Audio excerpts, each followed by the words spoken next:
Kabupaten Nagan Raya Aceh mengungsi di badan jalan lintas provinsi. Warga terpaksa mengungsi karena banjir menggenangi rumah mereka setinggi 1 meter.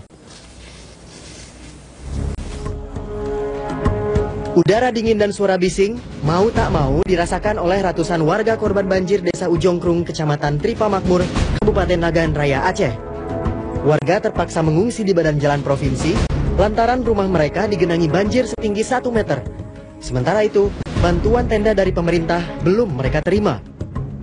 Nggak ada tenda satupun, banjir segini dalam rumah. Udah berapa lama? Dari semalam mati lampu lagi kan, sampai sekarang.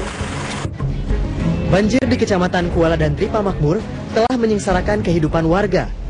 Aktivitas warga sehari-hari praktis berhenti karena banjir. Banjir ini terjadi akibat luapan Sungai Nagan dan Sungai Lamie. Banjir juga mengakibatkan jalan lintas provinsi dari Milaboh ke Medan terganggu.